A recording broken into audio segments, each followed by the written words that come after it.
Bem-vindo, bem-vinda, bem-vinde a mais um Fórum Sindical que em novembro, né, com exceção da última quinta, vai trazer de novo o Marcos Coimbra, que a gente combinou com o Marcos Coimbra, que nós vamos a cada quinta-feira, a última quinta-feira do mês, a gente vai falar sobre eleições, né, sobre pesquisas eleitorais, enfim, até chegar às eleições de 2022. Boa noite, Luvanil, boa noite, Sérgio, boa noite, Maria Angélica, boa noite, Veranize. Eu estou aqui com o chat meio abaixadinho. Boa noite, Luiz, boa noite para todo mundo que estava aí acompanhando, assinaram, Marcos Coimbra. A gente já vai começar o Fórum Sindical. Eu acho que já estamos aqui com o Anderson Moraes, do Empoderado. Tá aí, Gui? Meu companheiro da Fórum, tudo Tudo bem? bem? Tudo ótimo. Com você aqui, melhor ainda. Bem-vindo ao Fórum Sindical, Anderson. O Anderson, pessoal, está aqui no canal da Fórum, todo domingo ele faz ao vivo o Fórum 11h30 e tem trazido umas pautas muito interessantes. O Anderson é o criador do Jornal Empoderado. Então, eu recomendo que vocês assistam o programa do Anderson, porque ele toca, né, pautas muito interessantes, aprofunda essas pautas. Então, e hoje eu o convidei para participar com a gente. O tema de hoje, nós vamos discutir encarceramento em massa. Daqui a pouco eu apresento o tema, apresento a convidada. Eu quero saber se já chegou o Tadeu. Tudo bem? A gente está criando um quilombo aqui hoje, né? Isso. Novembro negro, assim, bem demarcado. E eu queria chamar o Tadeu, todo mundo já conhece, né? É Oi, Tadeu. aqui, o Tadeu, o Sindicato do Tadeu é um dos patrocinadores do nosso programa, né? O Sindicato dos Petroleiros Norte Fluminense, e o Tadeu também é da FUP. E a Juliana Borges, cadê a nossa convidada de honra? Ah, Ju, que saudade de você! Oi, Fro, tudo bem? Tudo Saudade bem? também, né? Nossa. A gente já não se Olha, via há muito tempo antes da pandemia, né? a última vez que eu vi a Juliana Borges, a gente se encontrou num lugar maravilhoso, que foi o Rio Vermelho, no meio do Fórum Social Mundial, que estava uma festa, né? A gente, sei lá, a gente sabia que ia ser muito difícil, que já estava muito difícil, mas a gente não imaginaria que chegaríamos a esse fundo do poço, né? Que loucura, Pois é. que é isso? Que foram esses 5 anos de golpe, gente? Que barbárie. Bom, para quem não conhece a Ju, eu acho difícil, né? Essa antropóloga muito sabida, na minha opinião, é a pessoa que mais entende do assunto quando a gente faz o cruzamento de raça, classe, feminismo e sistema prisional no Brasil, a política carcerária no Brasil. A Ju é cofundadora da Articulação Interamericana de Mulheres Negras na Justiça Criminal, Núcleo Brasil, consultora do Núcleo de Enfrentamento, Monitoramento e Memória de Combate à Violência da OAB São Paulo, conselheira da Iniciativa Negra para uma nova política sobre drogas. E ela vem, né, que é o nosso debate aqui, a gente vai fazer um quadro do que é esse país, que é o terceiro, gente, o Brasil, que tem 213 milhões de habitantes, é o terceiro país do globo em prender as pessoas, encarcerar as pessoas. É um número muito louco, porque assim, o Brasil tem 213, e a China, que é o segundo lugar, tem vários Brasis. A China tem 1 bilhão 300 milhões, tem muitos Brasis. Como é que pode a gente estar do lado da China? Não dá, é uma loucura o que a gente vive. Esses dias, Ju, eu estava pensando aqui, toda vez que tem uma chacina, né, porque daí tem o outro braço disso, né, que é o extermínio esse da juventude negra, que nunca, toda vez que sai o mapa da violência, a gente vê que 70% dos jovens assassinados no país, né, especialmente pela polícia, são negros, né? E o outro lado disso, praticamente quase 70% da população presa no Brasil é de jovens negros. Quer dizer, a gente vai parar onde com isso? Quer dizer, aonde vai essa força produtiva deste país? Porque tem uma questão, inclusive, econômica. Eu vi em Varginha agora esse novo massacre. Quando você começa a olhar as vítimas que foram assassinadas, você olha a imensa maioria jovem e negro. Então, eu queria começar para você dar um panorama bem rapidinho, né? Eu até separei aqui um mapinha que saiu no G1, que eu acho que vale a pena a gente olhar. Houve uma redução, né, Ju?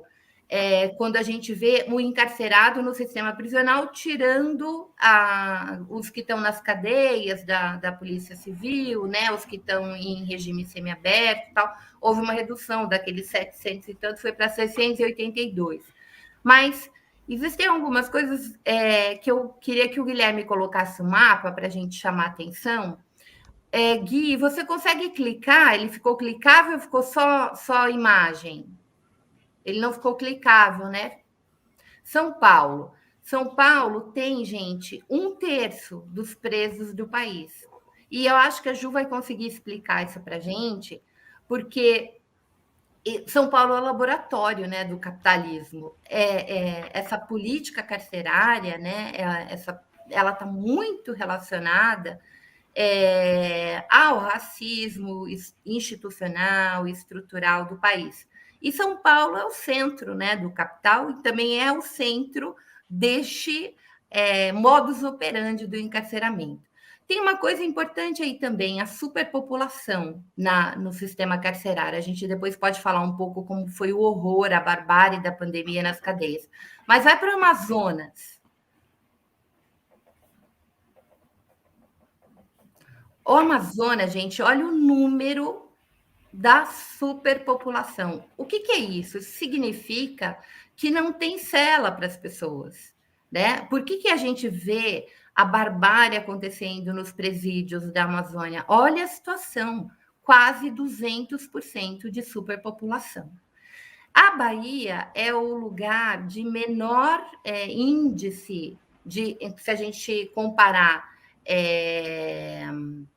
presos e número de habitantes. É o lugar de menor índice, porque a Bahia teve uma política de uso de tornozeleira, mudou um pouco essa estratégia de mandar todo mundo para a cadeia antes de julgamento, antes de uma série de coisas. Porque, assim, mais de 30% da população carcerária no Brasil não passou por qualquer julgamento. Gente, 1/3 desses quase 700 mil, a gente não sabe sequer se cometeu algum crime real, porque muita gente é presa e depois a gente consegue provar sua inocência, né? Aliás, eu aconselho vocês a olhar essa matéria do Monitor da Violência no G1, tem um vídeo excelente, assim, e vários dos presos que foram entrevistados, eles não tinham cometido crime e eles passaram um tempo danado na cadeia.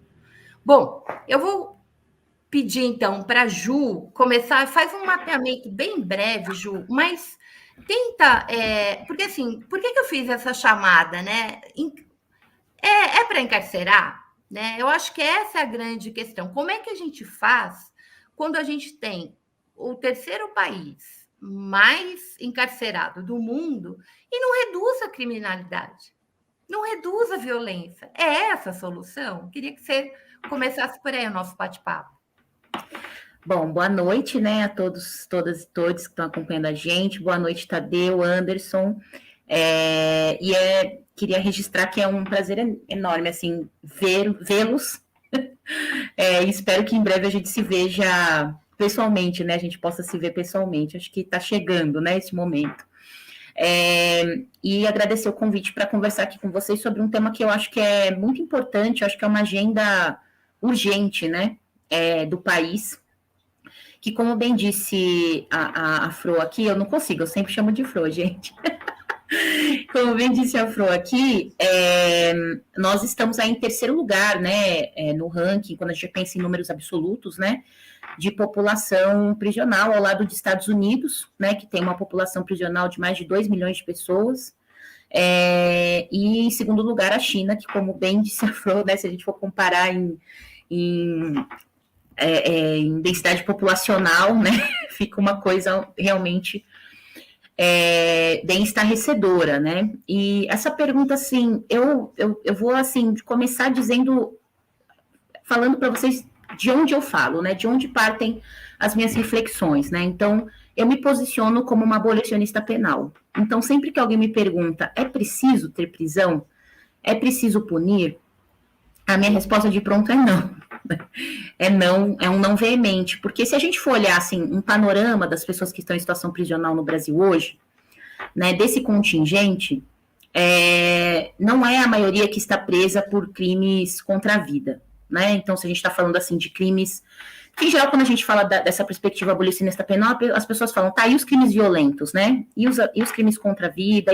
E quando a gente está falando de homicídios, quando a gente está falando de abuso sexual, né? A gente está falando de uma população prisional que tem cerca de 25%, né, de pessoas presas por tráfico ou associação ao tráfico, né? E essas pessoas não são grandes, né, chefes do tráfico. O tráfico continua, a gente não acabou, né, com o tráfico, né? Então a gente está falando de pessoas que trabalham na base da cadeia, né, dessa economia das drogas. Mais ou menos cerca de 20%, entre 20% e 23% estão presos por furto e roubo, né? E entre furto e roubo, a gente vai ver que muitos estão presos por furto, que é eu não gosto nem de falar de crime, né? Mas é um ato problemático que não está associado a uma ação violenta, né? Então, o furto, né, ele tira né, ele já não tem, então, essa pessoa estaria presa por quê, né? Qual é o tipo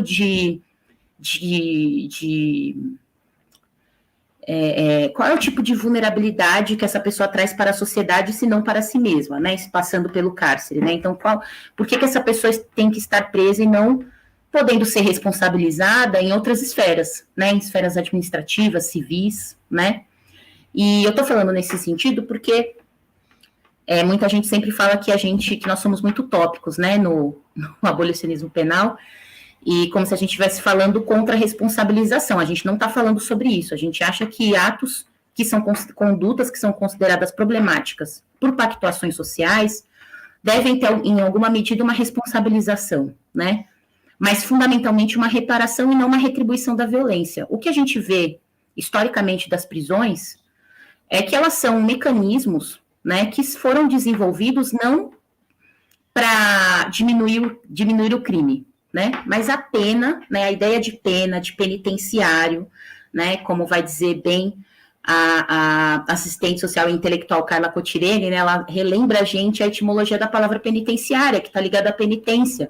Então, essa ideia de que através da dor, né, ao infligir dor, a gente vai fazer com que essa pessoa alcance, né, uma salvação, alcance uma purificação. Olha que ideia atrasada com a qual a gente está trabalhando em pleno século XXI, né, no ano de 2021. Né? Então, a gente precisa tirar essa ideia de que é preciso infligir dor ao outro, que é preciso retribuir uma violência, e que com isso a gente estaria resolvendo um problema, um conflito que existiu na sociedade, né? A vida em sociedade, ela prevê conflito, né? Agora, o que a gente não pode é, toda vez que existe um conflito, resolvê-lo com uma outra violência, né? Isso não vai fazer com que nem quem infligiu quem efetuou aquela violência em relação a outra pessoa faça uma reflexão em relação àquilo, né? A gente tem hoje uma estrutura prisional que, para os que defendem essa estrutura, ela não ressocializa, né? Então, se a gente for pensar na lei de execução penal, está previsto que é direito das pessoas que estão presas estudar, né? É direito das pessoas que estão presas trabalhar. Menos de 20%, acho que não chega nem a 25%, menos de 20% das pessoas em situação prisional hoje estão trabalhando, né? Se a gente for pensar assim, ontem eu me reuni com diretoras de uma associação do Rio de Janeiro, que a associação, elas existem, que trabalha com mulheres em situação prisional, né, no Rio de Janeiro, e agora elas estão expandindo o trabalho para o Acre. E elas falavam que tem unidades prisionais, por exemplo, que colocam uma série de empecilhos, por exemplo, para a pessoa ter acesso à leitura, né? Então, elas estão com um projeto agora de bibliotecas e unidades prisionais. E aí, muitas das mulheres que elas estão atendendo falavam assim, olha, se a gente não estiver estudando, a gente não pode acessar os livros da biblioteca. E a pergunta que a gente ficou foi, onde que está escrito que isso é possível, entendeu?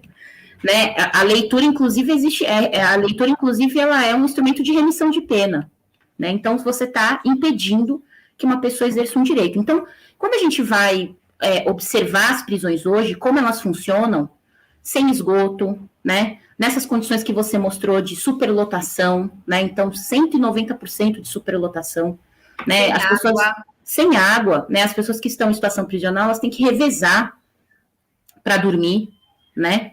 Então, como que a gente está falando de ressocialização com essa máquina, né, de moer dignidade, né? Porque a gente tem uma sociedade que acha que é isso mesmo, né? E aí acha que essas pessoas têm que sair do sistema prisional querendo abraçar o mundo, né? Querendo entregar flores para a gente, né? E a gente também tem um modelo, esse modelo punitivo que nós temos, assim, é importante a gente lembrar, você falou de questão de chacinas, a gente pode falar da relação com a discussão que tem sobre tráfico no Brasil, né, a discussão de guerra às drogas no Brasil.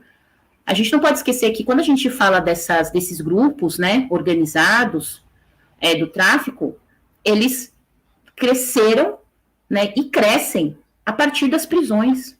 Então, quando a gente prende uma pessoa, né, que cometeu um crime, por exemplo, sem violência, sem ameaça à vida, né, essa pessoa ela acaba sendo colocada em contato com uma dinâmica que vai fazer com que ela entre num ciclo aí de violência e perpetuação da violência, colocando em risco a sua vida, as de seus familiares, né, tendo que contrair dívidas dentro do presídio, aí vai ter que, como que vai pagar essas dívidas, né, em geral é saindo e tendo que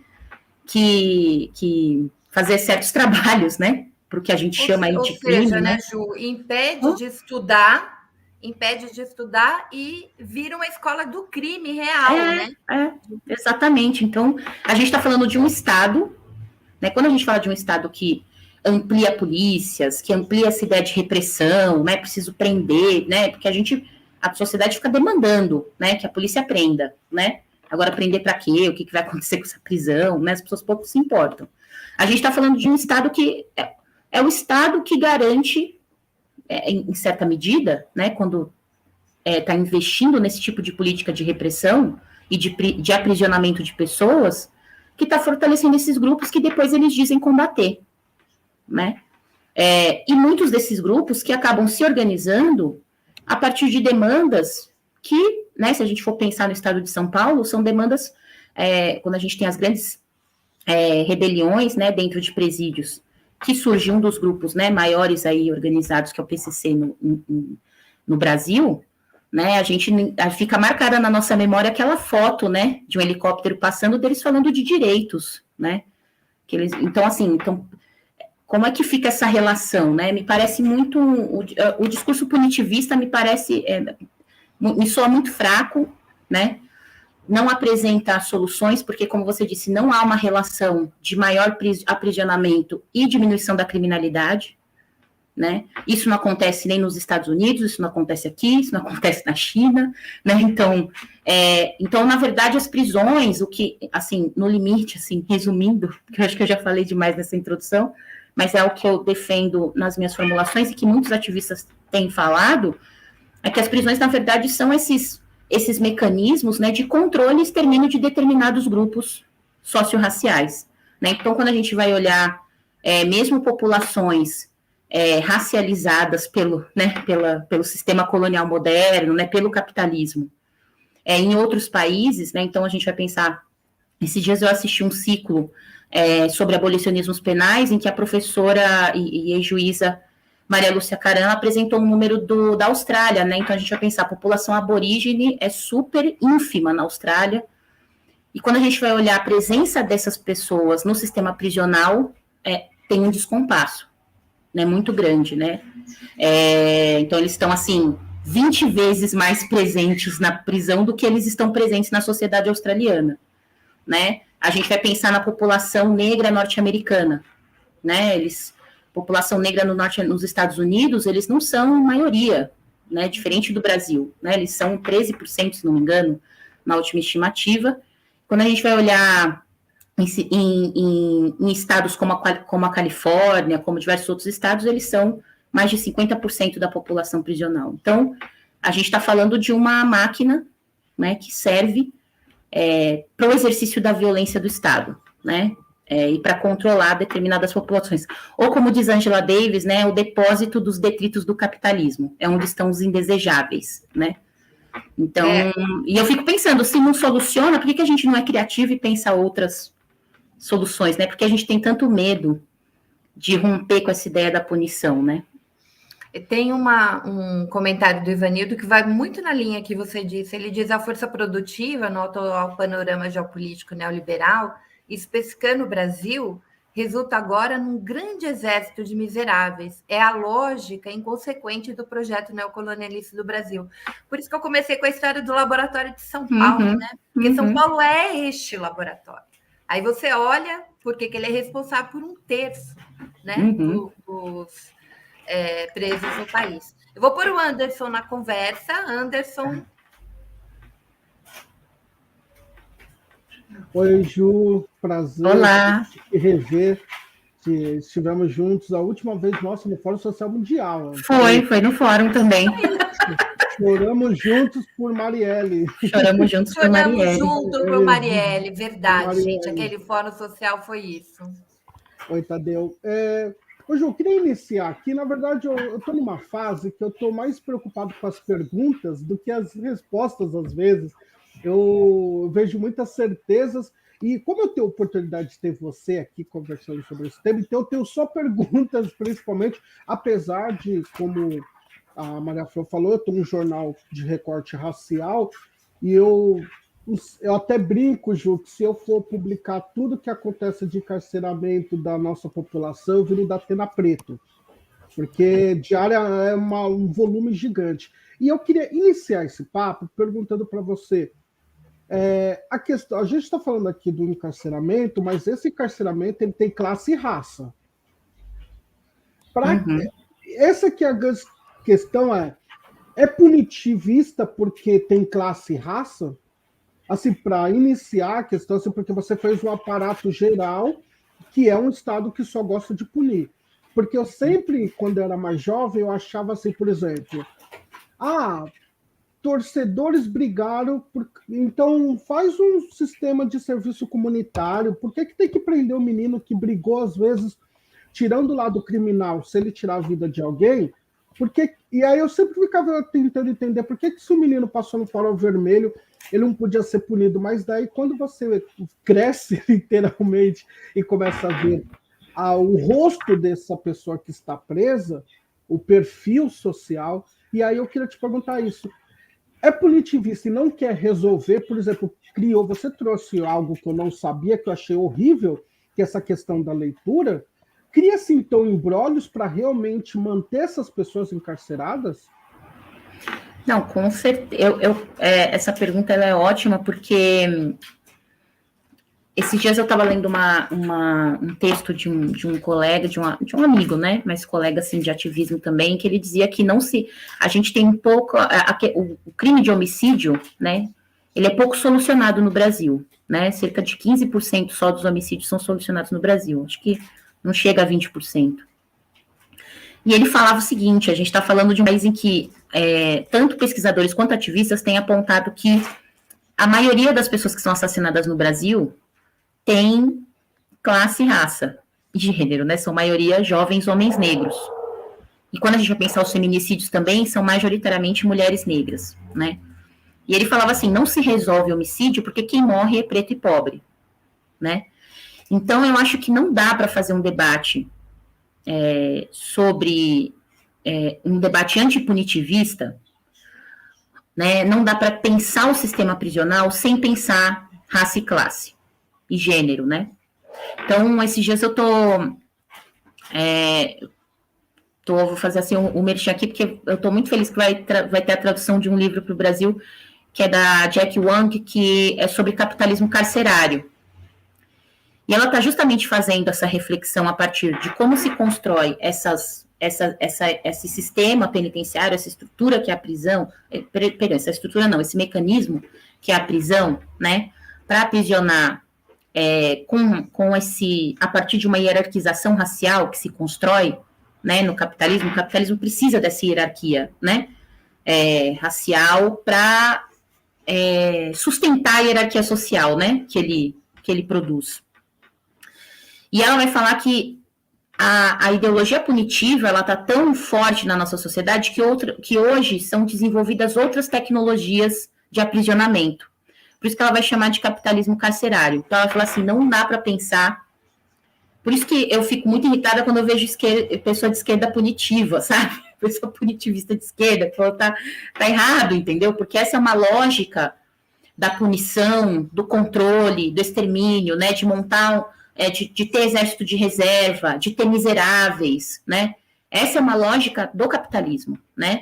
E essa lógica vai utilizar tanto as prisões, como a gente está discutindo aqui hoje, mas a gente pode trazer esse debate para o universo tecnológico, do que são os algoritmos, nos prendendo em bolhas, né, do que são, então assim, a gente está, do que é, por exemplo, ela faz um dos artigos, ela faz uma discussão muito interessante, que é do que é ela e outras estudiosas como a Ruth Gilmore também vai falar do que é essa questão da linha de crédito, né, de você estar sempre preso, né, na dívida, né, você está sempre preso a essa dinâmica de ter que trabalhar para pagar a dívida, de ter que trabalhar para pagar o boleto. Isso também é uma forma de aprisionamento, né?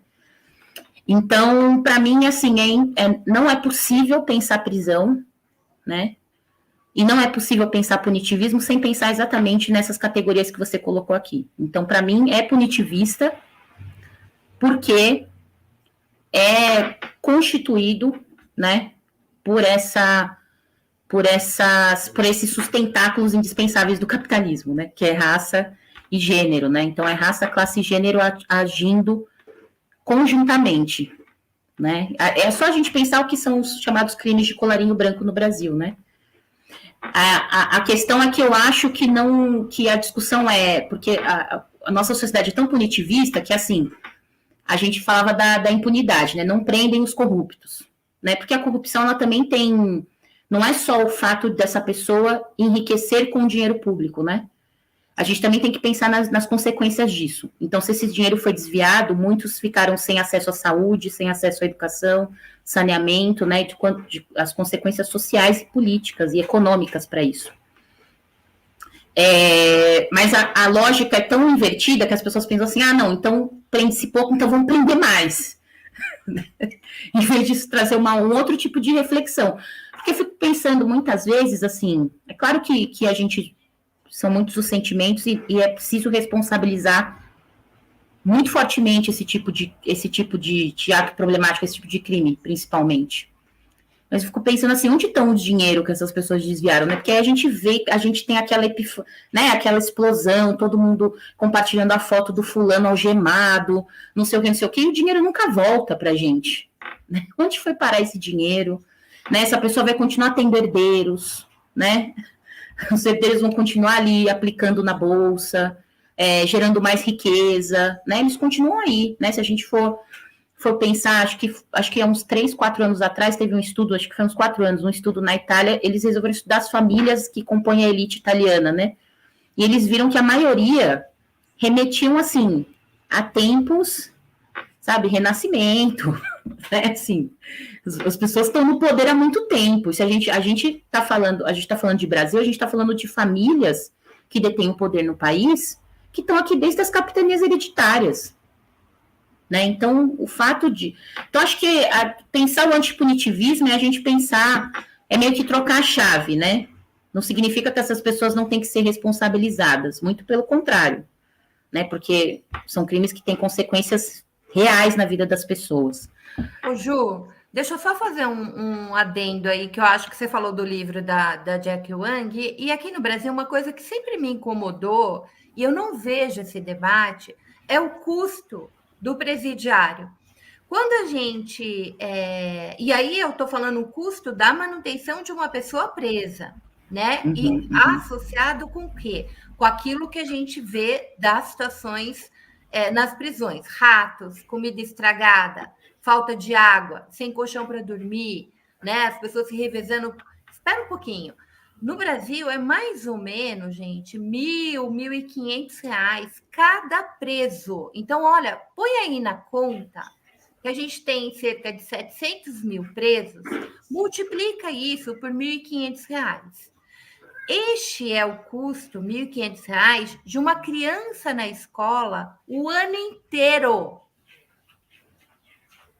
Olha a loucura, a inversão. Aí a gente está num país onde o Congresso vota, gente, o quê? Diminuição da maioridade penal. Quer dizer, vamos botar mais ainda e mais cedo, né, nessa cultura punitivista. Então, o capitalismo carcerário tem uma conta que eu queria saber é para onde vai essa grana. Porque é muito dinheiro para manter essa galera presa. Quem administra isso? Quem se enriquece prendendo as pessoas? Antes, 30% dessa população sem julgamento. Esse é um debate que a gente precisa fazer, eu acho, seriamente, e a esquerda tem uma dificuldade muito grande de fazer esse debate em toda a sua complexidade, né? Passa pelos direitos humanos, mas passa pela economia, passa pelo acúmulo capitalista, né? Passa por verbas que deveriam, por exemplo, estar indo para a educação, então desviada para a repressão e para o punitivismo, e assim por diante. Eu acho, e essa coisa da punição às drogas, né, de prender quem faz tráfico pequenininho, os aviãozinhos e tal, infelizmente é uma lei do governo Lula, que ampliou imensamente essa possibilidade. Então, acho que a gente precisa, nesse cenário de retorno aí, né, da democracia, enfim, de um governo mais progressista, isso tem que ser uma pauta muito séria. Eu acho que a gente tem que ter enfrentamento. Fro, eu sei que o Tadeu acho que também vai contribuir. Eu queria também só fazer uma pergunta para vocês todos aqui, que você falou, Fro, que as pessoas não contam, né, Juliana, o quanto custa um presidiário. Só que a classe média, normalmente, ela faz isso. É muito comum aquele discurso que fala sobre, olha lá, não está fazendo nada e custa tanto. Por que a classe média, assim, que só observa de longe, acaba fazendo, a classe média principalmente conservadora, faz esse discurso e pegando o gancho da Maria Flor, e a esquerda não faz esse discurso? Eu só queria complementar para ouvir de você também sobre... Porque um lado faz e o outro não. Só que quando eu faço isso, gente, eu faço para a gente pensar que é óbvio que a gente deveria gastar R$ 1.000 por mês com cada criança na escola. Sim. Né? Sim. A gente tinha que inverter isso. E mais, como é que um preso custa 1.500 vivendo nas condições que ele vive? Acho que essa que é a questão. Né? Como uma pessoa que está revezando para dormir, né, que está dormindo em jornal. Se a gente for pensar no caso das mulheres em situação prisional, né, a gente tem tido aumento aí assustadores, né, de mulheres presas no Brasil. A gente tem essa discussão, por exemplo, a gente está fazendo muito uma discussão sobre acesso, né, à saúde, à higiene íntima das mulheres, né, e essas mulheres passam por situações de que elas precisam usar jornal, miolo de pão, né, e isso causa infecções, né, uma série de problemas de saúde para essas mulheres, né, então para onde estão indo esses recursos, né? E eu fico pensando assim, quem garante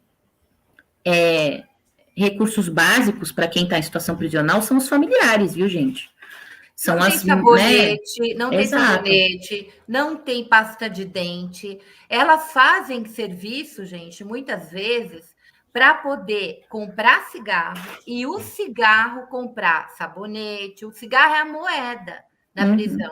Comprar sabonete, comprar pasta de dente, comprar absorvente. Então, é uma loucura. Aonde vai esses R$ 1.500 por pessoa presa no Brasil? Essa pergunta, Ju, ô, Flor, desculpa, é que essa é uma dúvida que eu sempre tive.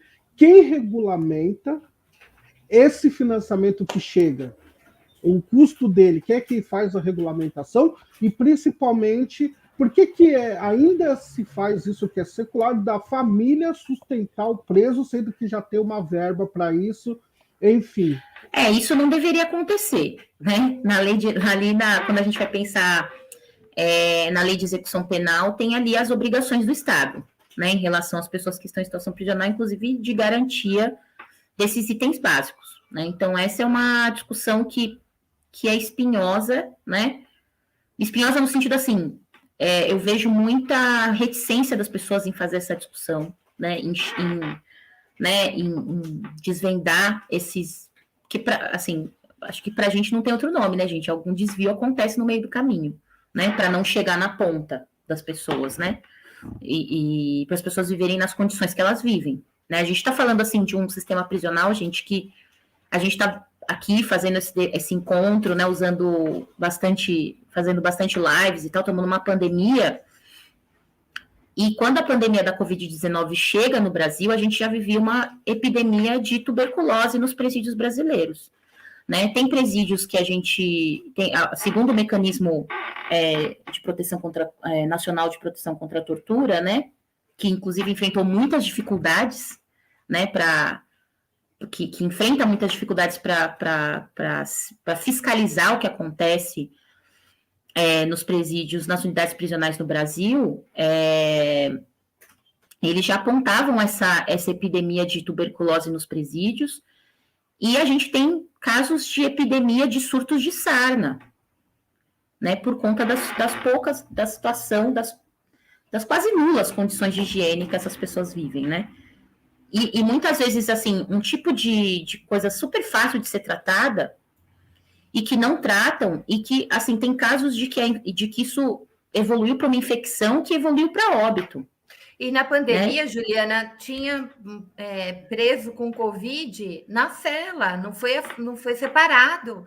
Você teve, até maio do ano passado, foram 57 mil presos contaminados com Covid. E olha, gente, durante o auge da pandemia, estava proibido visita.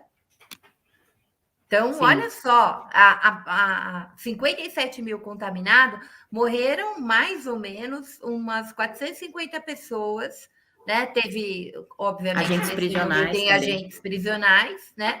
Mas olha, não tinha visita, eles estavam isolados e morreram, exato, porque as condições eram pavorosas. Posso pôr Tadeu nessa roda? Claro.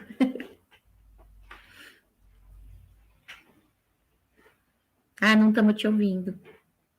Ai, não acredito. Sempre acontece isso com o Tadeu. Tá mudo. Ele vai arrumar.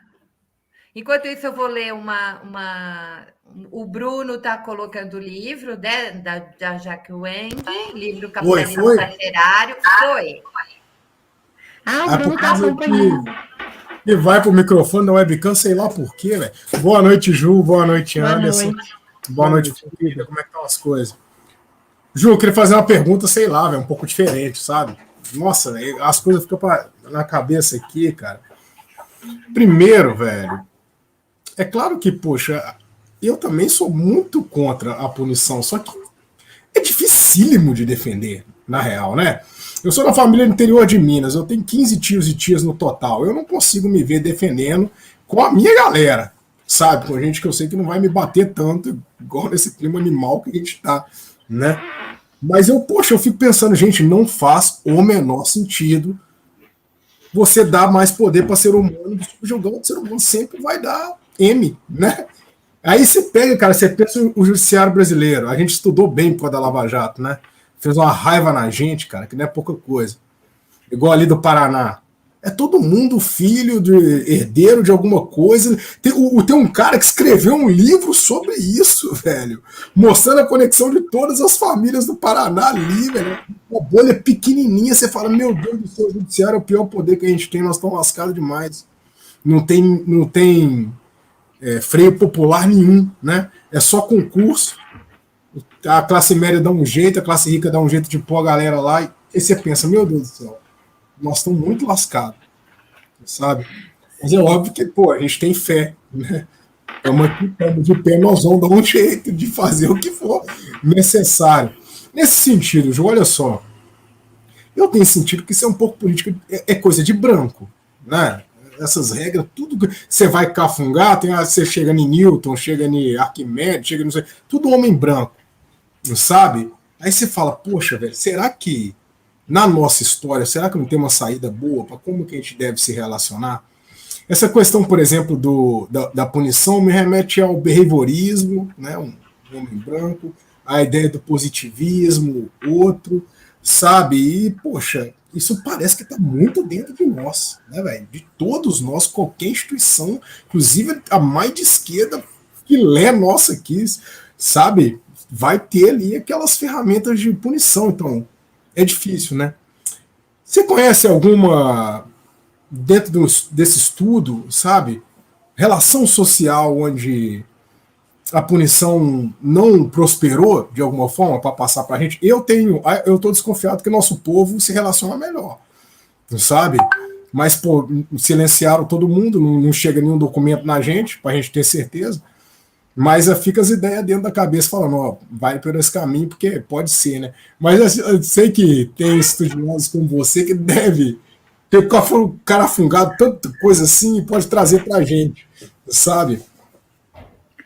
Então, esse é um temaço, assim, eu tive a oportunidade de, antes da pandemia, porque justamente era isso, né? Eu apresentava, assim, um diagnóstico em várias discussões da situação prisional, e eu tenho amigas muito queridas, assim, que a gente consegue ter um debate muito tranquilo, discordar, né, e às vezes acaloradamente, né, mas sempre com muito, muito respeito entre nós, e uma sempre me falava, tá, eu entendi, você me convenceu do diagnóstico, mas o que a gente faz, né? O que a gente faz? De onde a gente bebe, né? Quais as fontes que a gente vai procurar, quais são as alternativas. Vocês estão me ouvindo direitinho, gente? Então, tá, beleza. É que foi pausando aqui minha imagem, eu achei que estava travando. E em 2019, eu pude participar de um encontro que teve latino-americano sobre justiça e feminismos, né? E foi assim, foi uma iniciativa de um coletivo que chama Mujeres de Frente, que é do Equador, e que junto com duas professoras da universidade, né, que participam desse coletivo, elas fizeram um chamado para um encontro e elas ficaram impressionadas com a resposta, né? Muitas mulheres se inscreveram, a gente tinha representação de praticamente todos os países da América Latina e Caribe, né? Tinham representantes. E ali eu comecei a fazer trocas muito interessantes e comecei a ter contato com muitas formulações que têm sido feitas por mulheres indígenas da Bolívia, né? Então, um grande nome é a Adriana Guzmán, que inclusive quando teve, né, toda aquela tensão, né, na Bolívia, a Adriana teve que ficar um tempo, inclusive, escondida e tudo mais. Tensão no golpe, né, gente? E ela colocou muitos questionamentos, assim, em relação porque a gente estava entre feministas, né, então, assim, há um feminismo carcerário, há um feminismo punitivo. E ela tem falado muito, a gente participou de um seminário também juntas na semana passada, de como é importante a gente beber das formulações dos povos indígenas e dos povos africanos, né, ou de nós em diáspora, né, pessoas negras em diáspora, para pensar outras maneiras de resolução de conflitos, né, e ela dava muitos exemplos que elas discutiam, assim, primeiro que elas não acreditavam na justiça, né, na justiça burguesa, né, que ela colocava nesses termos, na justiça branca. Então ela falava que a ideia também de justiça para muitos povos indígenas, é muito diversa, muito diferente da ideia de justiça nas sociedades que foram ocidentalizadas, né? Digamos assim, forçadamente ocidentalizadas, né? Então, quando você me pergunta, assim, dessas alternativas, eu acho que a gente precisa beber mais dessas fontes, assim, dessas formulações, dessas mulheres que se posicionam feministas, algumas não se posicionam feministas, mas a gente tem formulações. Então, ela apresentava, assim, para a gente exemplos de conflitos que existiam, por exemplo, em algumas sociedades indígenas, né, em que se estabeleciam fóruns comunitários. Então, assim, todo mundo participava da discussão, todo mundo participava daquele... Então, assim, a discussão era muito mais, assim, quem se sentiu lesado, como essa pessoa está se sentindo, né, como a comunidade pode reparar, né, aquela pessoa que foi vítima, né. Então, assim, o foco já não era o acusado, já não era... Hoje o foco é quem cometeu, né, o ato problemático, quem cometeu o crime, né. Para eles deslocam. Então, o foco é em quem foi a vítima, né, e como a gente vai conseguir reparar os danos que aquela pessoa sentiu, né. E não tinha muito uma discussão. E ela falou assim: é claro que tem tantas sociedades que vão ter medidas mais extremas de afastamento dessa pessoa da comunidade, mas tem compensações que podem ser feitas. Então, se você plantou numa área que é de outra pessoa da comunidade, então você vai ter que ficar um tempo plantando e dando uma parte do que você colheu para aquela pessoa. Então, assim, ela ia dando exemplos para a gente, que são exemplos mais de reparação, né, do que de retribuição da violência. Então a gente vai prender essa pessoa um tempo, a gente vai expulsar ela da comunidade, né? E eu acho que quando a gente está falando nessa formulação do abolicionismo penal, assim, também, a gente está falando muito nessa perspectiva também, de pensar assim, hoje a gente tem uma justiça criminal totalmente vertical, né? Em que os atos são padronizados, assim, ninguém pensa em minúcias do processo, né? Então, tem um cara que eu gosto muito, que aí que tá o problema, né? Um cara que é desses países nórdicos, né? E tal, que eles estão, assim, em outra dimensão, né? Muitas vezes parece que eles estão em outro planeta que não o nosso. Mas que ele começa, tem um livro dele que ele tá questionando, assim, se existe uma quantidade razoável de crime. Qual é o tipo de... né? Dá para medir uma ação para a gente considerar crime ou não, tal? E ele vai construindo toda uma reflexão sobre isso. E ele conta uma história, né, no livro, que ele vai falar de 2 condomínios, 2 prédios que foram construídos, né? Um foi entregue pronto para as pessoas que foram morar lá, e outro foi entregue semi-pronto, as pessoas tiveram que agir em comunidade para terminar esse prédio. E eles tinham áreas comuns, né? Esses 2 prédios, e ele fala que numa manhã, né, as crianças estão brincando no parquinho, aquela coisa e tudo, né? Um dia de domingo, e aparece um homem que tira a roupa, né, na frente das crianças e tal, e vira uma confusão. E aí ele fala que o grupo das pessoas do prédio que foi entregue pronto, que é um grupo de pessoas que não se conheciam, elas acham que para resolver aquele conflito elas precisam chamar a polícia. Né? Tem que chamar a polícia, então assim, tem que acionar a repressão, tem que acionar a esfera penal. E ele fala que o grupo de pessoas do prédio que tiveram que construir conjuntamente, terminar juntos, elas tiveram que construir laços, se reunir, debater como terminar o prédio, elas se conheciam, né? Uma senhora surge e fala assim, não, eu conheço esse rapaz, ele é filho da fulana de tal, ele tem um problema assim, assim, assado, tá.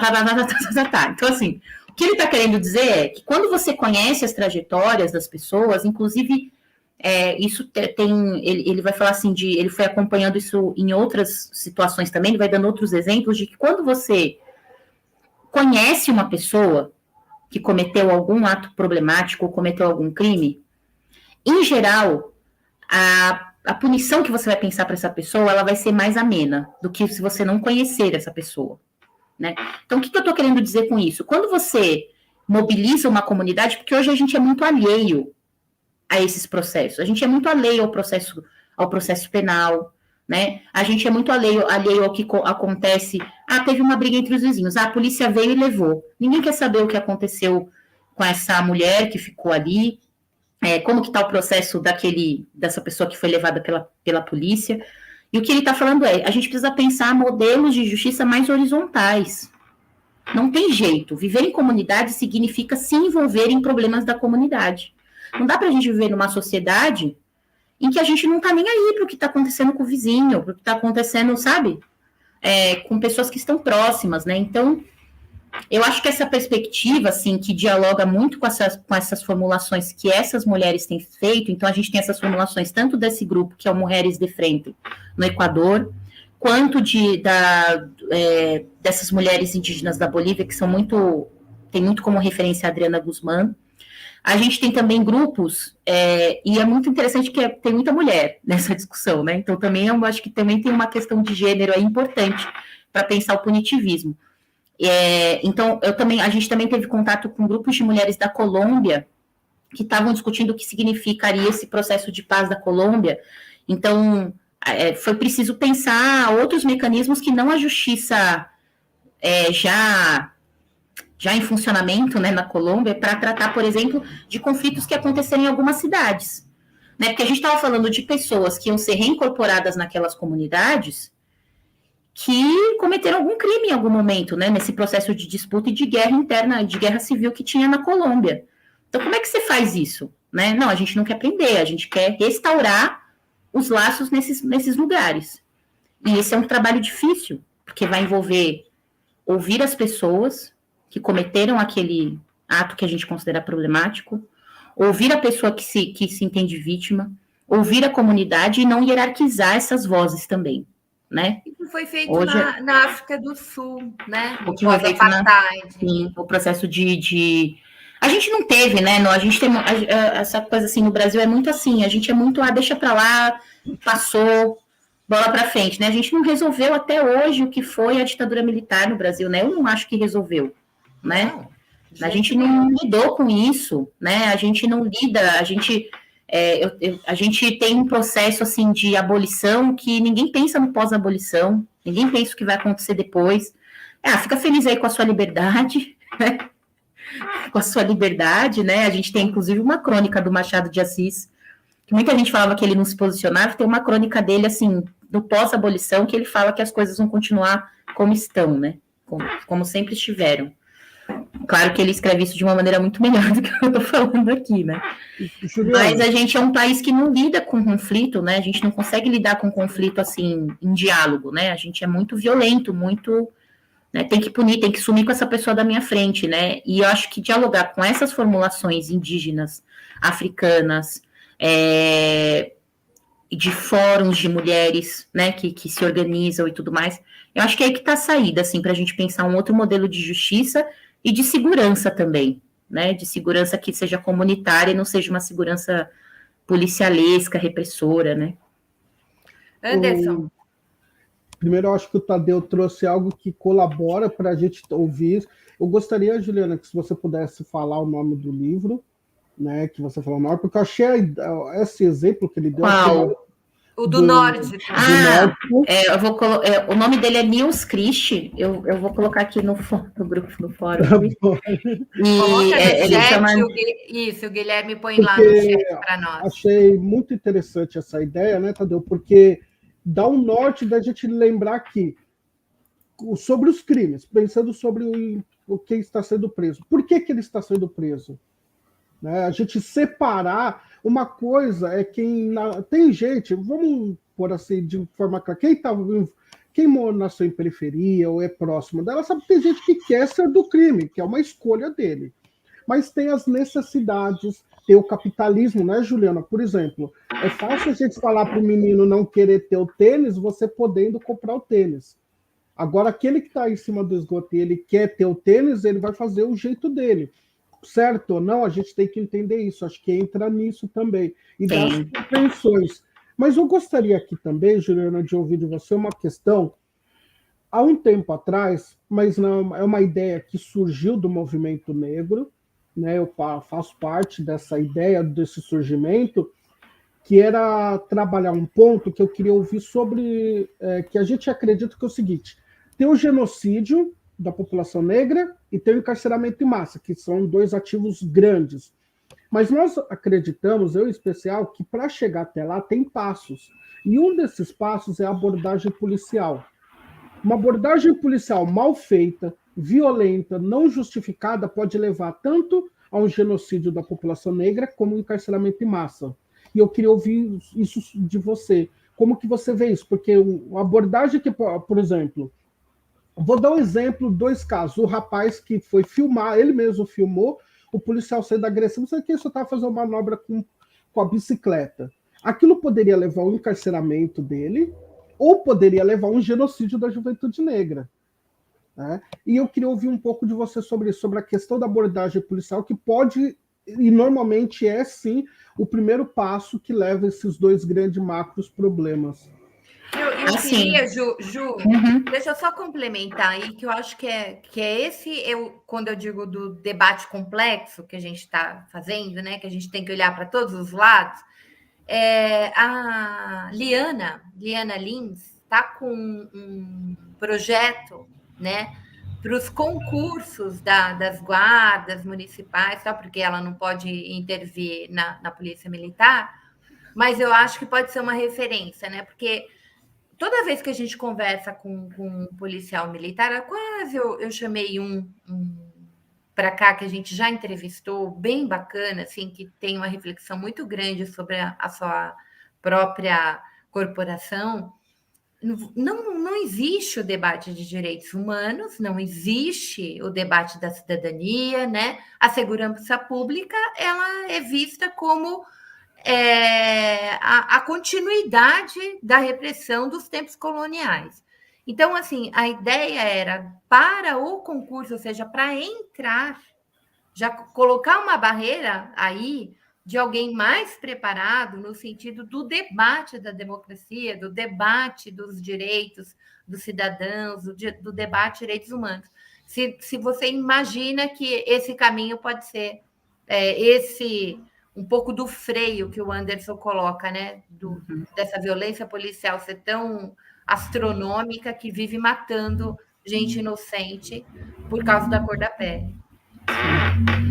Bom, eu já estive do lado de quem está pensando em política pública, né? Então, já estive ali na prefeitura de São Paulo, então, de fato, o papel de quem está pensando a política pública é tentar pensar soluções, né, para o que está colocado, e pensando também na conjuntura política, né, pensando nas possibilidades daquilo efetivamente ser implementado. Eu acho que isso é importante, eu tenho conversado muito com um amigo também, que é um pesquisador incrível, que é o Felipe Freitas, né, que é da Bahia, e é doutor em Direito, né, e o tema dele justamente é política criminal e tudo mais, e ele fala assim, olha, eu estou interessado que a gente aprofunde o debate de dinâmicas criminais, né, então, assim, o que a gente pode fazer enquanto a gente não pode destruir tudo, acabar com tudo, o que a gente pode fazer para tentar minorar algumas questões. Então, acho que, de fato, assim, pensar a questão da abordagem policial assim, não sei se é fundamental, mas é uma das peças, assim, muito importantes, porque, como você disse, isso pode determinar uma prisão ou um homicídio, né? Ou essa pessoa acabar sendo assassinada, né? Então, acho que essa é uma questão fundamental, e a gente sabe que tem uma dinâmica interna de achar que a abordagem policial na periferia tem que ser diferente da abordagem policial em bairros de classe média, né? E tudo mais. Então, acho que precisa, sim, ter esse diálogo com essa... Tem que ter esse diálogo, essas transformações em propostas de formação e de atuação das polícias. Agora, lembrando assim, eu não posso deixar de ter como perspectiva o posicionamento que eu trouxe aqui, né, do abolicionismo penal. E eu não sei se resolverá de fato os problemas que a gente tem, né? Quando a gente está falando de prisão, a gente tem que falar de uma política criminal, de um sistema de justiça criminal, né, de um aparato que é montado. Então, a gente está falando tanto de agentes prisionais, unidades prisionais e tudo mais, mas a gente está falando também de juízes, de promotores, de defensores. Tem uma estrutura que é uma estrutura imensa, que é constituída para punir, né, com o objetivo de punir as pessoas. Não é uma estrutura construída para mediar conflitos. E a polícia, né, mesmo não sendo parte do sistema de justiça criminal, é um braço fundamental para isso, porque são eles que, assim, digamos, recolhem os clientes, né, a clientela da justiça criminal. Né? E o que a gente tem, por exemplo, no caso de tráfico no Brasil, é que muitas vezes as únicas testemunhas de um processo para determinar quem é traficante, quem é usuário, são policiais. Né? Então, inclusive organizações da sociedade civil têm questionado isso, não que você não tenha que ouvir o policial, mas como ele vai ser a única testemunha, sendo que ele é parte interessada, ele precisa dar resposta para a sociedade de que ele efetuou uma prisão, né? De que ele está cumprindo o trabalho dele, que é isso que a sociedade demanda da polícia, né? Então, me parece que, assim, por um lado é importante fazer isso, mas é sem a gente perder essa perspectiva de que é preciso, se não uma transformação radical dessa estrutura, né? Assim, no meu mundo, né, radical, socialista, tal, a gente não precisa de polícia, certo? A gente precisa pensar em modelos de mediação de conflito, a gente não tem mecanismos de mediação. Então, tudo é chamar a polícia, né? A polícia podia estar trabalhando em inteligência, né? A gente podia, hoje o que a gente tem nos estados é uma dinâmica que existe um fortalecimento do braço da repressão, né, que são os policiais militares, e um enfraquecimento da investigação, né, que são os policiais civis. Então, como é que pode, né? Se a gente está falando que a nossa questão é defesa da vida... Delegacia fechando, né, gente? Tem um monte de delegacia fechando. Então, se a gente está falando que a nossa questão é defesa da vida, né, se a gente está falando que a nossa questão é não garantir, não ter crimes violentos, é solucionar questões, como é que a gente está colocando cada vez mais recurso? A gente está confundindo política pública, a gente está garantindo que a gente está confundindo que a ideia que está sendo confundida é que o nosso bem-estar vai acontecer com mais repressão, sendo que o nosso bem-estar ele é garantido com mais direitos, né? Com moradia, com saúde, com educação de qualidade, com lazer, né? Enfim, com a gente pensando outros modelos de sociedade, com a gente. Então, eu fico pensando assim, eu sempre dou esse exemplo, assim, ultimamente nos debates que eu participo, que é um exemplo bem íntimo, assim, bem pessoal. Então, por exemplo, eu moro hoje numa casa que tem uma vizinha que tem 5 cachorros. Um dos cachorros dela late bastante e me incomoda. Eu não tenho para quem recorrer para resolver isso. Ou eu vou até lá falar com ela, que provavelmente ela vai falar assim, né, não vai ser legal, né, não vai ser agradável, porque ela vai falar, olha, eu tô dentro da minha casa, né, tipo, quem é você para vir aqui falar disso comigo? Então, assim, o único acionamento que eu posso fazer é para algum braço de repressão. Ou eu vou chamar a Guarda Civil Metropolitana, ou eu vou chamar a Polícia Militar. Então, eu prefiro conviver com o cachorro dela latindo. Porque eu não vou acionar a polícia nem a guarda para resolver uma questão dessa. A gente não tem mecanismos que tentem fazer com que o sistema, com que o acionamento do sistema penal, com que o acionamento da repressão seja a última opção que a gente tenha, né? Então, eu penso muito nesse sentido, assim, eu acho que essa questão da abordagem, hoje a gente tem uma abordagem que é muito focada nessa ideia falida de combate de guerra às drogas, de combate às drogas, né? Então, a gente fica fazendo policiais fazerem blitz, né? Tem um estudo do Centro de Estudos de Segurança Pública do Rio de Janeiro, do SESEC, que foi feito pela professora Silvia Ramos, que está falando sobre um livro sobre abordagem policial. Estou até vendo se eu conseguir achar aqui para fazer aquele merchan do livro. Mas é um livro, assim, já antigo, mas que eu acho que é muito importante, porque eles vão questionar, assim, alguns mecanismos que a gente cria, sabe? Por exemplo, blitz, né? A gente acha que a blitz traz uma falsa sensação de segurança. A gente deixa policiais vulneráveis, porque eles ficam parados muito tempo no mesmo local, e eles ficam ali enxugando gelo, porque eles vão parar carros de pessoas que estão indo e voltando da balada, que vão estar no máximo com 1 ou 2 cigarros de maconha. Isso não é combater o tráfico, né? A gente está brincando de combater o tráfico, né?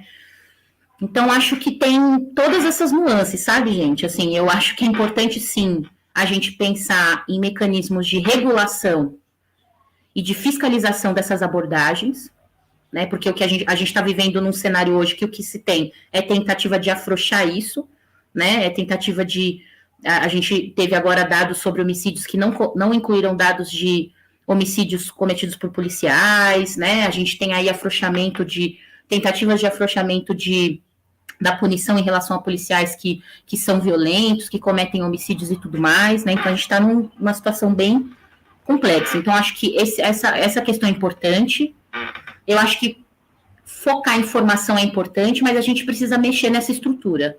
A gente precisa mexer nessa caixinha que são as polícias militares, inclusive porque é um formato que não é bom nem para policiais, gente, porque, né, quando a gente vai pensar quem é o policial a gente tem a polícia que mais mata e que mais morre.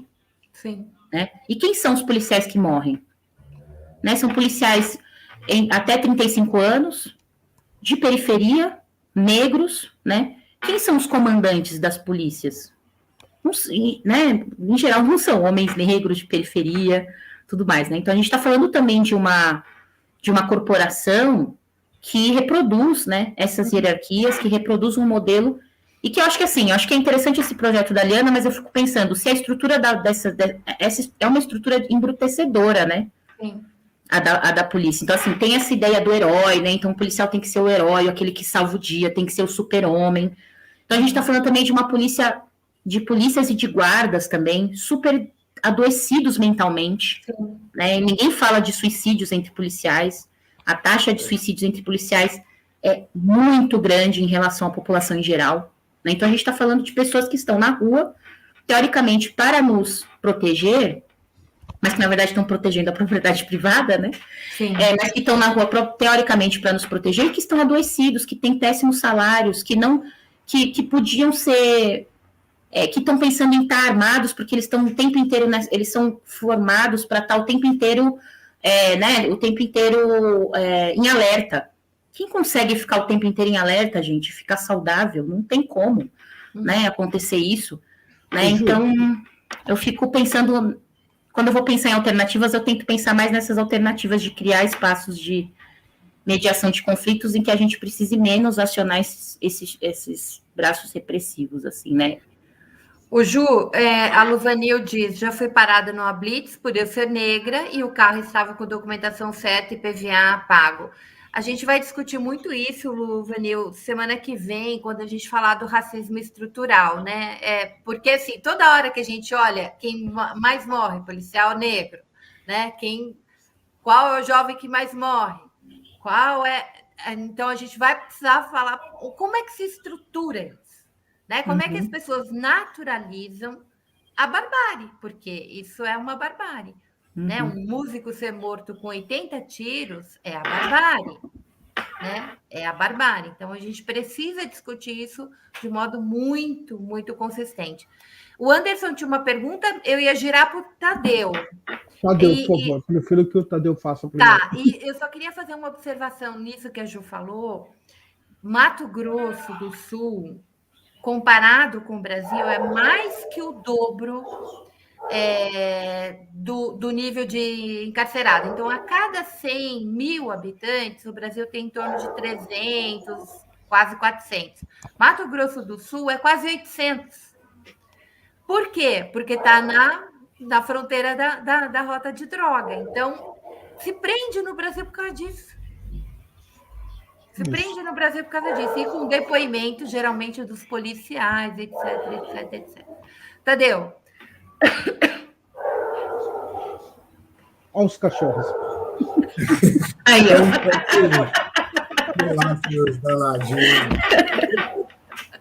eu fiquei pensando que, pô, velho, a gente tem que pensar mesmo nas pessoas que mediam conflito, né? Eu acredito que tem, tipo assim, a igreja tem um poder muito forte disso, não é, cara? Tem que esse cidade interior que padre, pastor, dependendo da região, é a autoridade para esse tipo de coisa, sabe? Talvez um ambiente legal nosso, né, velho? Do sindicalismo, por exemplo, como é que a gente poderia se inserir de um jeito, né? Não sei, vamos pensando. Mas, Ju, eu queria te fazer uma pergunta mais pessoal, assim, velho, pra gente conhecer melhor as pessoas, né, velho? Porque as pessoas vêm aqui e falam, assim, sabe? Por que você gosta de ficção, assim, sabe? Que faz assim, nossa, eu leio, fico com a cabeça maravilhada, assim, me leva nas nuvens, me explode, né, essas coisas, assim, né? Pra eu tentar entender também, cara, porque a gente nesses sonhos nossos tem muita coisa legal para a gente aprender também, fora a temática, né, do negócio, que é fantástico, e a exposição foi maravilhosa. Obrigada, Tadeu. O problema, gente, é que, assim, eu estava conversando com um amigo meu, a gente, na pandemia, o que você está fazendo, o que você está assistindo tal, e a gente percebeu que a gente só estava vendo coisas relacionadas a crime e tal. Então, era documentário sobre isso o quê? Aí era um filme muito legal, mas aí você vê a história era um jovem negro que é preso, né? Então, acho que assim, o que eu tenho tentado, aí eu comecei a tentar mudar um pouco a chave, assim, sabe? Porque eu falei assim, não, né? Mas eu ainda continuo assistindo, sabe? Documentários policiais, essas coisas assim, porque eu, de fato, eu gosto muito, assim, dramas policiais e tudo mais. Agora, o que eu tenho feito bastante, assim, é lido poesia, né? Eu gosto bastante, né? Então, agora, por exemplo, esses dias, eu estava relendo esse aqui, que é o Entre Nós Mesmas, Poemas Reunidos da Audre Lorde, né? Que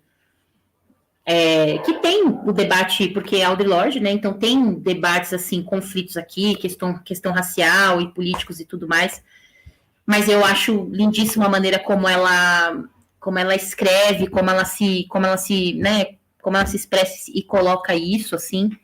Tem um outro livro que eu comecei a ler, não terminei ainda, mas assim, as páginas, elas já me deixaram assim, mas eu não tô lembrando o nome. Deixa eu pegar aqui, esse segundo aqui.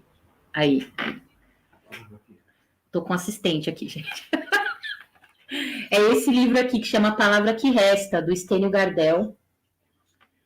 E é um romance, é o primeiro romance dele, né? E ele começa falando de uma carta que nunca foi lida. Ele tá falando, assim, é lindíssimo. Ele fala de questões sobre a homossexualidade, sobre descobertas e tudo mais. Eu acho um livro, assim, lindíssimo. Ele tá falando também de solidão. Tem também uma questão social. Então ele fala também de analfabetismo, de diversas questões. Mas que eu acho, assim, a maneira como ele escreve, assim, o livro que eu tô apaixonada no momento. A maneira como ele escreve, para mim, assim, E por mais que ele esteja falando também de temáticas sociais, assim, a maneira como ele coloca isso, como ele consegue fazer esse debate e verter poeticamente, eu acho incrível, assim. Agora, no mais, assim, me abrindo, eu também gosto de comédia romântica, gente. Então... Assim, quando eu não quero comédia romântica. Quando eu não quero pensar em absolutamente nada, sabe? Aí eu coloco uma comédia romântica, tal. Adoro esses doramas, assim, sabe? Esses filmes de drama coreano, japonês, assim, me divirto pra caramba, gosto muito. Nossa, então... Juliana, que identidade! Eu faço a mesma coisa, gente. Pandemia, o que eu assisti de Império Chinês, vendo um monte de coisa coreana, 90 capítulos, chegava à noite, assim, só ficava vendo isso, que eu falei, eu não posso mais ficar vendo todo dia, 6 horas, o resultado do CONAS, 4.000 pessoas morrendo por dia. Eu já estava ficando num nível de adoecimento que se eu não fizesse isso num dado momento do meu dia, geralmente era quando eu conseguia, era à noite, e eu ficava buscando, assim, nas plataformas, coisas que pudessem me tira daqui, pelo amor de Deus. Não, gente, então... eu até choro com comédia romântica, assim, não tenho vergonha de falar isso, não, assim, tipo, sei lá, separados pelo casamento, chorando, tal, sabe? Tipo, não tem problema, assim, acho que é super importante esses momentos, assim, sabe? Então eu gosto, assim, assim, quem me acompanha assim nas redes sabe que eu gosto de cultura pop, assim, né? Então, assim, tem uma adolescente aqui em casa, ela gosta muito de coisas asiáticas e tal, então eu acabo gostando, sabe? Essa explosão coreana aí, os meninos do K-pop e tal, eu acabo escutando também, eu acho que vai levando a gente, vai dando uma leveza, assim, sabe? Porque, de fato, a realidade está muito dura, né? Juliana, a coisa está tão séria na pandemia que eu me peguei um dia, 2 da madrugada, olhando no YouTube como fazer pipoca com milho na panela, porque a gente só usa saquinho de micro-ondas. eu fiquei envergonhado porque achei que só eu ia estar lá vendo o vídeo. Tinha um monte de gente falando, estou aqui aprendendo fazendo pipoca na panela. É isso, é o momento que a gente tem. Não, hoje eu vi um cara no TikTok, eu falei, eu não acredito. Ele fez um vídeo ensinando assim, como fazer uma pizza, sabe essa pizza pronta que você compra no mercado, né? Assim, como fazer a pizza pronta. Então, assim, ele estava ensinando, era um tutorial. Você tem que tirar o plástico, tem que colocar no... Aí era tipo aquele mac and cheese, né? Que tá virando meio febre aqui no Brasil também. O pessoal compra pronto, assim, como fazer? Você tem que tirar o plástico para colocar no micro-ondas, senão vai queimar, entendeu? Então, eu acabo me divertindo com essas coisas também, porque eu falo, gente... Morar no Brasil é necessário, porque a pandemia está no mundo inteiro, só que aqui nós temos algo tão grave quanto a pandemia, que é o governo que está instituindo. Exato. Então, o K-pop e as pipocas da vida são necessárias. Eu gosto, gente. Beyoncé me salva toda noite.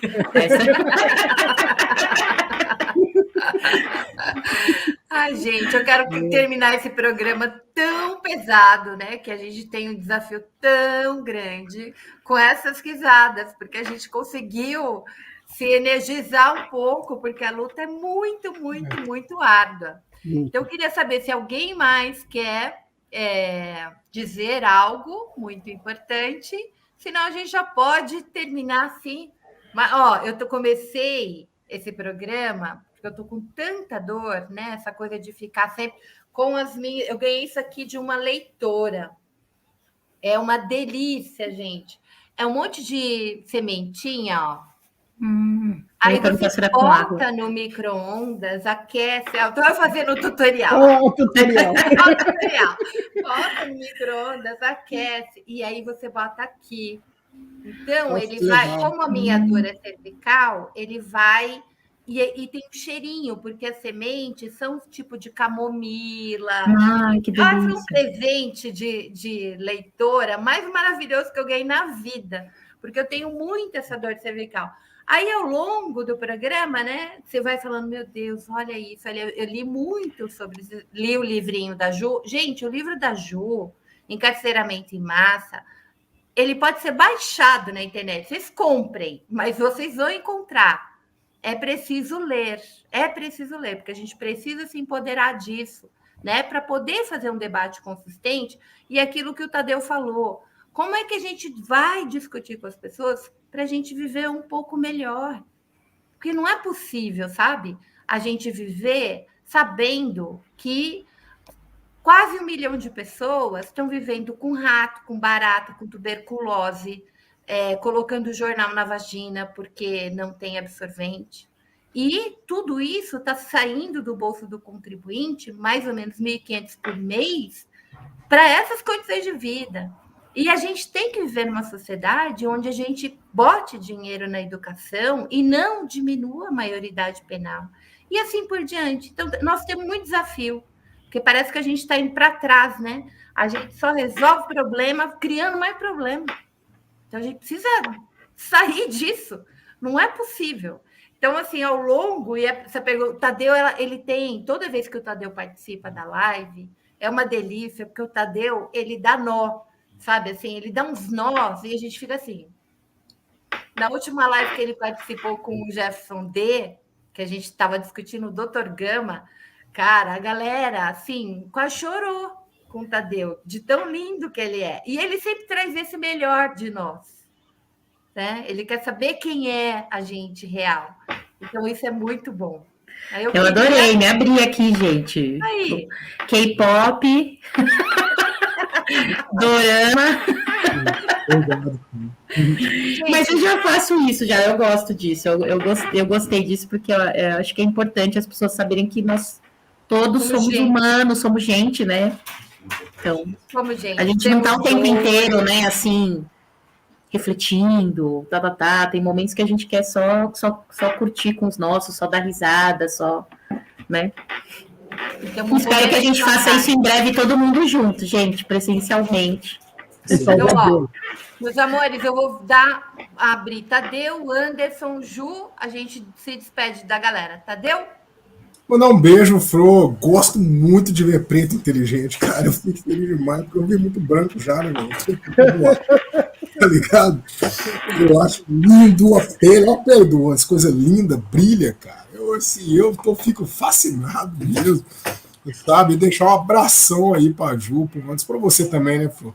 Queridíssima, dizer que nós temos muita batalha e se precisar, estamos aí para muita conversa para a gente fazer. Com certeza vamos estar em alguma trincheira, né, velho? Nesse caminho árduo que nós temos pela frente. Eu espero com certeza ajudar nesse debate. Eu tô cansado de ver gente presa. Eu sofri demais 1 ano e meio dentro de casa, gente. Dentro de casa, né? Que maior controle, cara. Imagina. Só de estar preso é difícil demais, é muito foda. Né? Nós precisamos resolver isso mesmo. Então, beijão. Obrigado mais uma vez pelo convite. E até a próxima aí. Anderson, querido.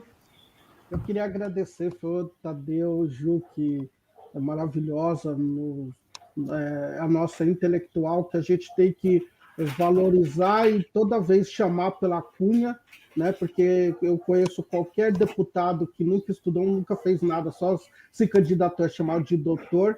A gente tem doutores e doutoras de verdade. E a Juliana é uma dessas pessoas. E é um orgulho vê-la fazendo essas trincheiras para além mar, né?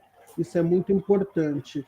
E eu quero agradecer, convidar todo mundo domingo, quem puder, assistir meu programa. Aí a gente vai trazer pauta de suma importância. Todas as pautas hoje no Brasil viraram de suma importância. Todo mundo fala a mesma coisa, mas é verdade. A gente vai falar de educação, porque está sendo sucateado num nível que nunca foi feito isso, e ter proposital, da mesma forma que a gente sabe que o encarceramento em massa é proposital, e é uma questão de raça e classe, a educação ser sucateada também é uma questão de raça e classe. Muito obrigado, foi um prazer aqui, sempre quando você precisar, é só chamar, estou à disposição.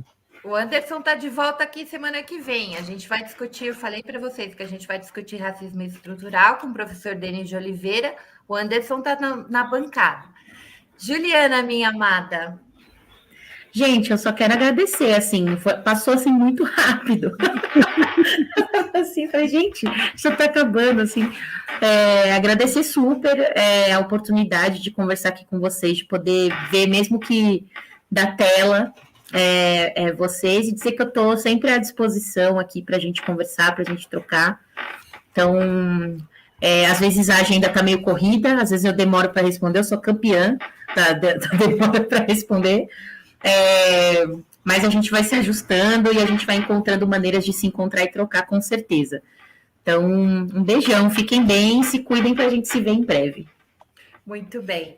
Queridos, a Maria Angélica aqui está dizendo, agradeço pela live maravilhosa. Gente, eu peço perdão que hoje eu conversei pouco com vocês, porque quando a gente tem 4 aqui na roda e a Ju tem tanta coisa para dizer, eu acabo deixando o chat um pouquinho de lado. Mas eu peço perdão para quem está aqui com a gente, porque quem está aqui nessa live está 3 horas, porque já estava vendo o Lula.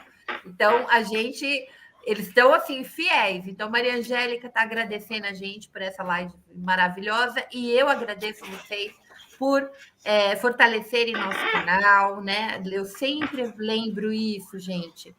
Nós precisamos fortalecer os canais de esquerda, não só pelas pautas que a gente traz para o debate, né? Mas é porque quando a gente faz esse debate, a gente se fortalece para conquistar corações e mentes, né? A classe trabalhadora precisa fazer esse embate, então a gente precisa se informar para formar e fazer essa disputa. Gente querida, boa noite, Ju, Anderson, Tadeu, descansem, vai ter feriado segunda. Jornalista descansar? Que bom! Feriado! Comer pipoca e ver um minuto de paz. Comer pipoca e ver comédia romântica. Porque a Petrobras anunciou a venda da Six e eu já vou ter mais uma noite de trabalho, com certeza, para variar. Né? Beijo imenso. Obrigado, Flo. Obrigado, Ju. Beijo, Obrigado, gente. Tchau.